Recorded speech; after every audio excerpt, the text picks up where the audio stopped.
Hi, my name is Kristen, and today we're going to be talking about the critical assignment and the fitness education program that I designed for my client. My client was a 34-year-old female, and we started off with a health and movement assessment, specifically the FMS or the functional movement screen. She did pretty well with all scores in this. A few things that she really struggled with was rotary stability, so a lot of core strength and balance issues there, as well as the straight leg raise. So that kind of demonstrated a lack of flexibility. In all other things, the lunge, the shoulder mobility, and the trunk stability, she did really well. The deep squat and the hurdle step she was able to do when I gave her a little extra cueing and a little extra guidance. She was able to do those without a problem as well. Um, so with those kind of deficiencies in core strength and flexibility, we kept those in consideration when we were designing her program. I also spoke with her about any specific goals she has. With her job, she's outside all day, constantly hiking, moving, squatting, getting up and down, stuff like that. So we really focused on endurance aspects with her, both aerobic and muscular, because she didn't really need to improve in any strength aspects. Another thing we took into consideration was she did not have a gym membership, and she personally felt more comfortable exercising at home. So I had to design a program with materials she already had at home. And stuff she had access to. Luckily, she did have access to several dumbbells and kettlebells, so we were able to make do with those. But with that, we're just going to dive into her program, which can be seen right here.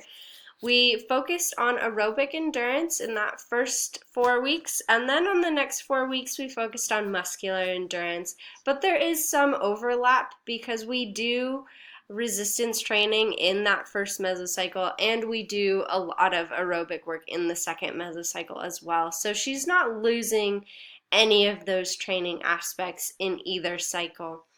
A few things to mention: any exercising day, there's always a warm up to begin, 5 to 10 minutes at about 60% heart rate max, so nothing too strenuous. And then after that, there's generally a dynamic warm up depending on the activity she's going to do that day, but a dynamic warm up with moving, stretching, and stuff like that. Pretty short, 5 to 10 minutes, followed by the bulk of the activity for that day, and finishing off with a cool down and static stretching. Static stretching is really important so that she doesn't get injured, and just helps that recovery along, holding those for 30 seconds at 2 to 3 sets. So let's dive in with the nitty gritty. In this first mesocycle, we're focusing on aerobic endurance. So I alternated between interval training and long slow distance because both are shown to increase aerobic endurance. On the long slow distance training, because it's a little less strenuous, doesn't get the heart rate up as much, I also added resistance exercises. With those resistance exercises, I alternated lower extremity days with upper extremity days, and there are several days in between, so there's no chance of being sore and that compromising a workout. So we start off with an interval training, about 20 minutes, nothing too crazy to start out because she's about intermediate, not a beginner, but definitely not an expert. And then we go into a long, slow distance with a lower extremity workout, and then a rest. We repeat that one more time with an interval, long, slow distance, and an upper extremity workout day, followed by another rest. We finish it all off with a longer, slower distance, but we change it up this time. Instead of running and jogging, we're doing a bike ride.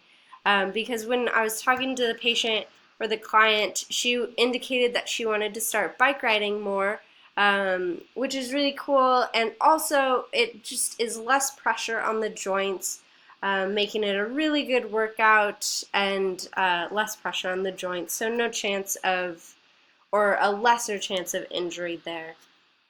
And after that, we have another rest day, and we repeat it all over again with the interval, long, slow distance in conjunction with lower extremity, rest, interval, long, slow distance with upper, rest, and then we have a longer bike ride.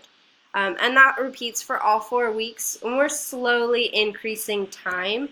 The time that she's running. So she starts out with 20 to 30 minutes, and by the end of it, she's able to run for about 60 minutes, 45 to 60 minutes, which is pretty cool. In the second mesocycle, we start functioning on muscular endurance, or focusing on muscular endurance, Same thing, always starting with a warm-up, and we're doing a little bit of running as well, just to keep that aerobic aspect up. And in this, we alternate between lower and upper extremity days. So we have a lower extremity resistance focus day with 2 sets of 12 at about 60% one rep max. So not too strenuous, but we're really focusing on that endurance aspect. Focusing on our multi-joint exercises first, and then going into the single joint.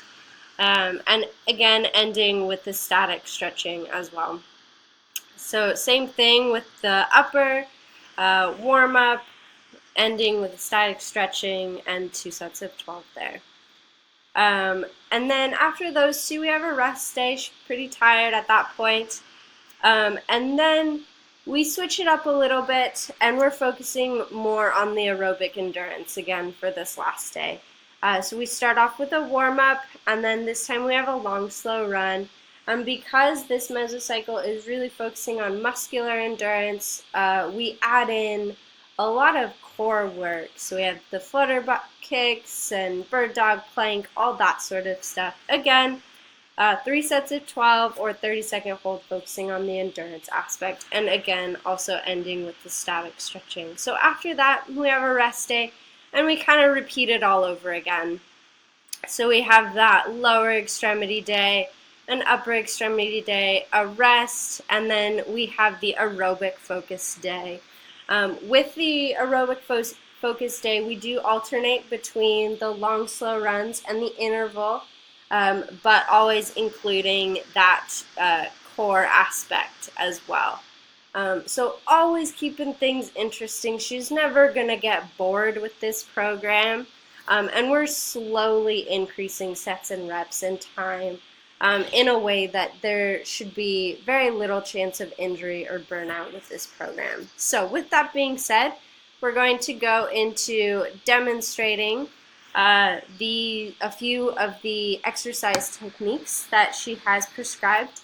The ones we're going to demonstrate are the squat and the overhead press, because she struggled with those a little bit, and we're going to watch those now.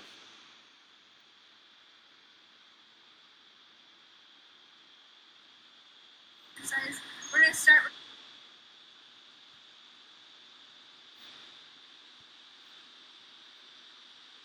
Hey, my name's Kristen, and today with our client we're going to be doing one lower extremity exercise and one upper extremity exercise. We're going to start with the lower extremity. We're going to redo the squat because she struggled with that a little bit. So we're just going to re-go over the basics without any weight, and then we're going to add a weight and do a rep or 2. So first off, feet about shoulders apart, angle those toes out slightly. Knees are going to follow the toes. And you want to think about sitting back in a chair. Try not to arch that back too much. Sitting back in a chair and getting past 90. That's really good, actually. One more. That's really good. How's it feel? Good. Alright. We'll try it with the weight. With the weight, you just want to keep it as close to your chest as you can, doing that same motion.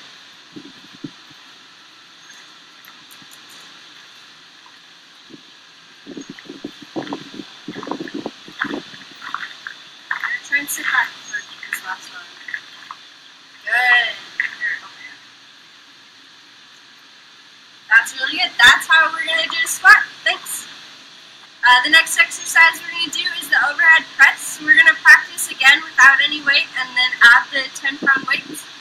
So overhead press, we're going to start with it kind of wrapped on your shoulders, making sure a neutral position with the wrists, no arched back. Nice neutral position, and then straight up and back. elbows tracking out. Pretty straightforward.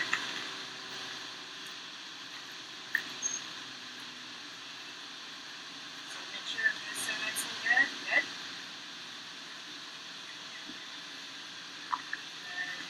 Keep that core nice and tight, no arching at the back. Perfect. And that's how we'll do an overhead press. Thanks. Alright, so with those, it solidifies our next topic that we're going to talk about is practical application and faith integration. This class, there are so many ways it can be applied practically in our careers. Starting out with that last video, demonstrating proper technique, whether that be in a gym or a physical therapy clinic, wherever it is, exercise technique is so important, and learning more intricate aspects of that was really interesting in this class. And going further back, learning the movement assessments, those were also very interesting. I'd like to learn more. I know there are several out there. There's the FMS, there's the SFMA, and several others. So I'd really just like to learn more about those and get a solid understanding and confidence in doing those. Maybe learning from those that have more experience than I do would be really cool and would help me with my career path as well. And last thing we're going to talk about is faith integration. So I have a few verses here that I think can be applied to our careers as kinesiologists. The first one is John 5:8. Jesus said to him, "Get up, take your bed, and walk." So this, it kind of shows that Jesus not only cares about our spiritual needs, but also our physical needs. There are numerous examples of where he healed people physically, which I think is really cool. As kinesiologists, we have a special tool that we can help people physically. We can do movement assessments. We can help their technique. We can design programs, all to help people physically. And while that may be easier, helping them spiritually is also super important and maybe a little bit harder at times. And if there's any place in where we can help people spiritually, I think we need to step forward and do that. Which kind of leads me into our second verse, Philippians 2:14. Do all things without grumbling or disputing. This can be a hard one. Sometimes you wake up on the wrong side of the bed, but when you go to work, you need to go in with a smile on your face. You need to demonstrate Christ-likeness in everything that you do. Do all things without grumbling. Don't bring other people down. Try and elevate other people, because we do have a very special gift in that we can help people both physically and spiritually, sometimes without even knowing it. And that's really a cool thing to remember. And the last one, Philippians 4:13, I can do all things through him who strengthens me. A little cliche, but super important, and has been really encouraging to me whenever I'm doing any sort of physical activity. It always helps me get that one extra rep or the 5 minutes more on the treadmill, whatever it may be. Knowing that essentially God has our back both physically and spiritually, he's always going to be there for us, is super cool and can be encouraging for clients if they need that little extra encouragement that we can provide them. So those are my 3 verses. This class has been a lot of fun. Just wanted to say thanks, and that's it.